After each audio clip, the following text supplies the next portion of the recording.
Um, so tell me how is the work booming, and what exactly is the work that you're doing? Oh, well, I mean, it's multiple projects as always because I've, always got many clients, but the food systems work just during COVID is, really taken off because of all the challenges around food security and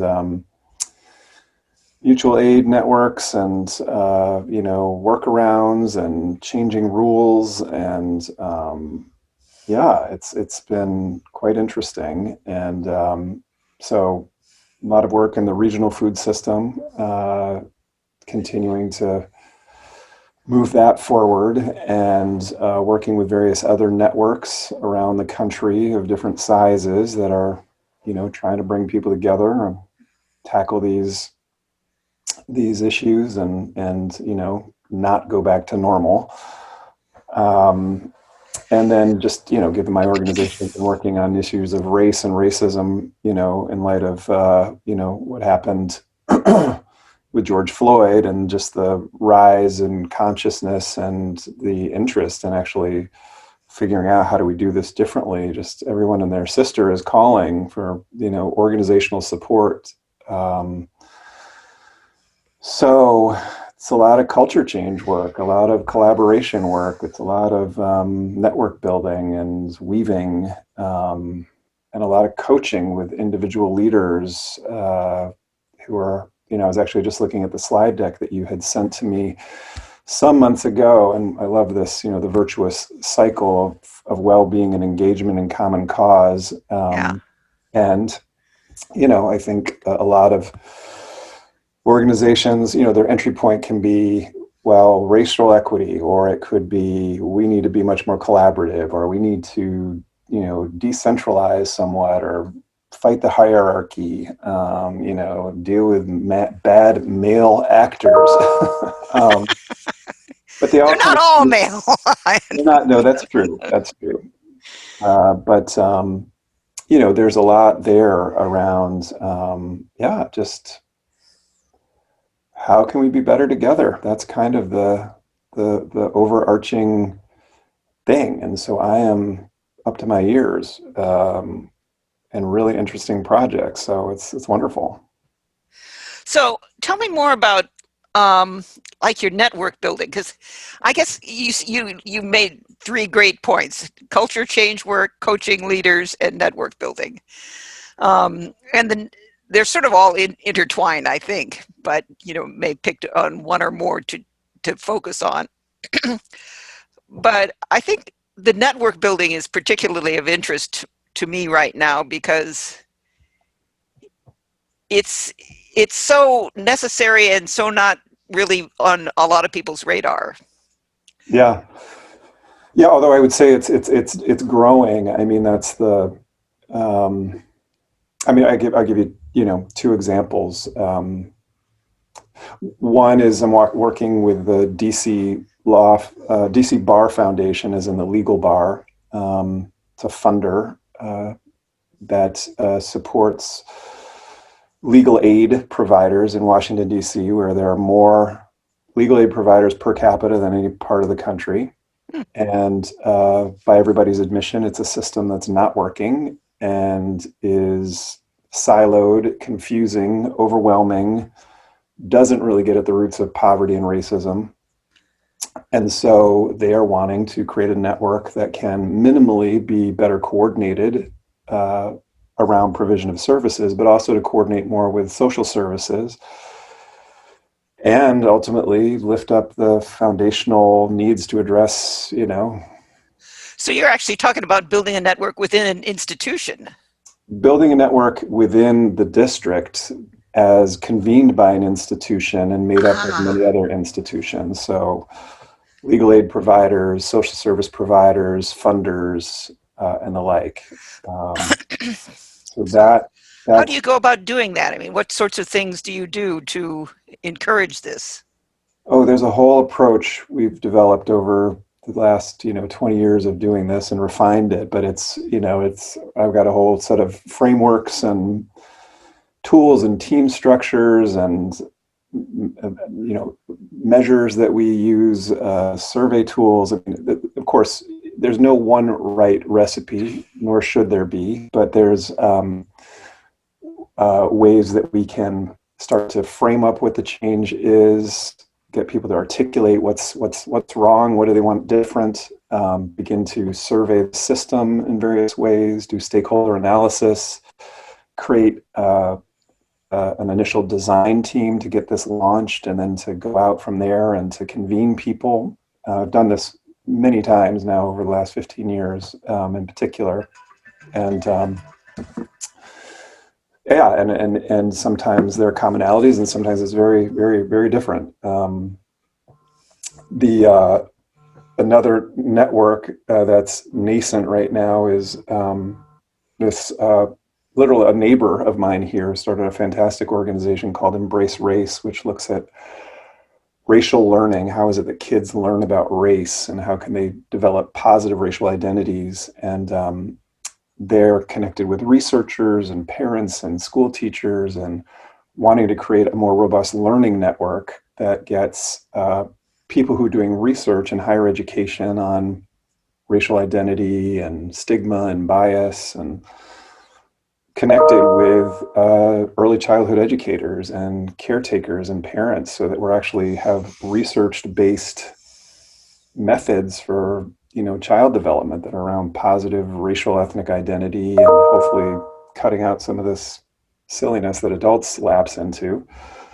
And so there, again, we're sort of beginning with the convening team and creating a design team and building probably up to doing some network mapping of who's in the field and who's connected to whom, and beginning to test the waters for what would people like to create together. Is it just a learning network where people are sharing practice? Is this about creating some kind of shared alignment around vision and an agenda? Do they want to co-produce something? So it's this whole arc that I work with people to get through. And how does leadership play into all of this? I mean, do you help develop particular types of leaders? Do you, I assume you sort of start with the existing leadership. Yeah. We identify different kinds of network leadership roles, or I should call them functions. And so I'll often lift up 6 core ones. There's who's the convener, who's designing, right, the process and the network itself, who's facilitating conversations, who's weaving people in the network, who's doing coordination, and then there's a communications and sort of curation function. Those are kind of the core 6, and so lifting up who is positioned to step into those roles, and those roles align with these different network modalities, I like to call them. So a connectivity network where you're just kind of weaving connection, and as emergence and self-organization can come from that. Right. There's the function of trying to get people more aligned, right? Which is to say, okay, it's not enough to have 1,000 flowers bloom, but we want them pointed in the same Yes. Same direction. Again, we're going to put up on a vision or values or a call to action, or coordination where we are actually engaging in a policy campaign or a communications campaign, or we're trying to create something new that didn't exist, and we're going to close ranks and co-produce. So how do you envision the culture change kind of work? Do you have a sense of what you're looking for or working towards, or? Well, I mean, I think that is often what the people in the system have to name.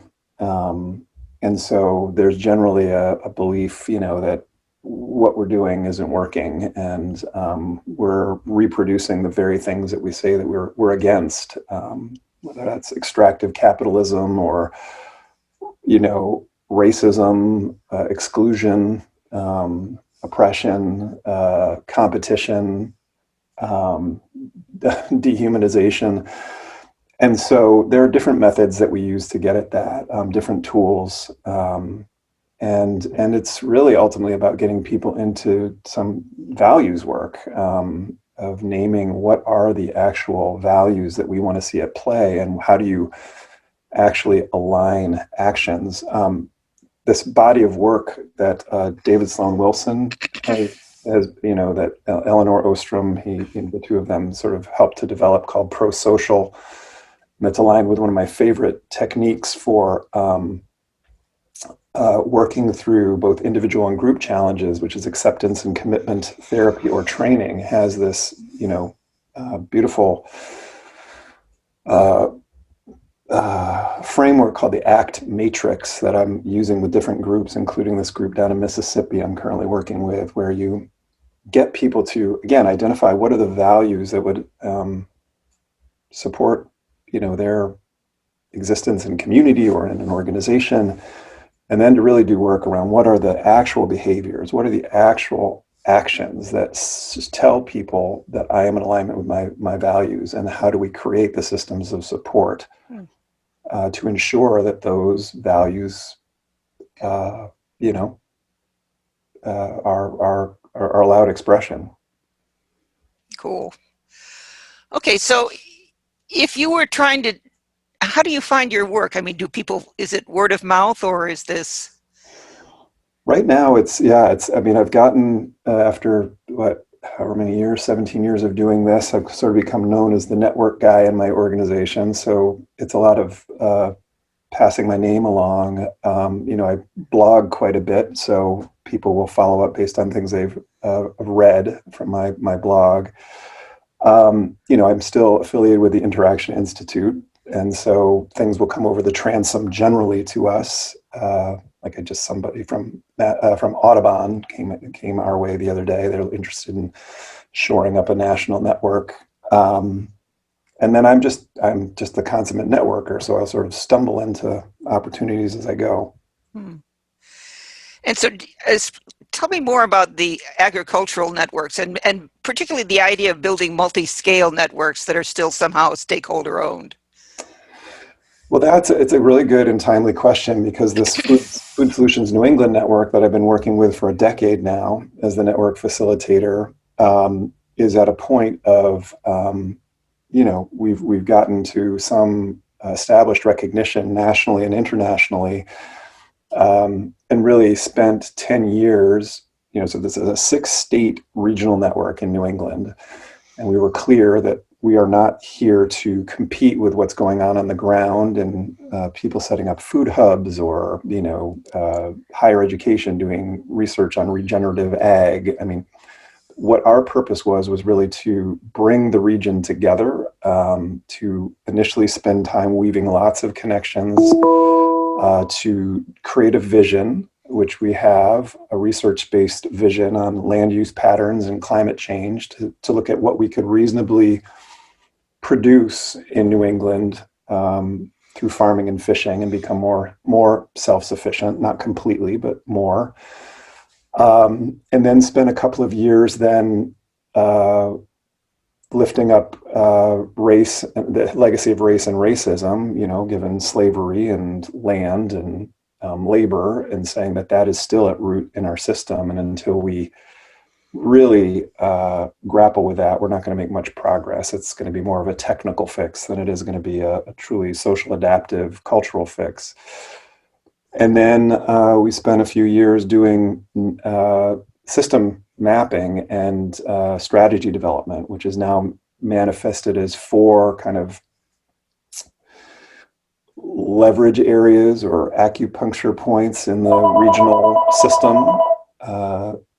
And again, acknowledging there's lots else that's going on in our region. There's a farm to school movement. There's a farm to institution movement. Each of the state universities has an ag program, and there's a lot happening. But we said what we can do is we can advance a new narrative. So we have a narrative strategy around food systems, which I could share more about another time. But it's really, acknowledging that most people don't think about food as a system.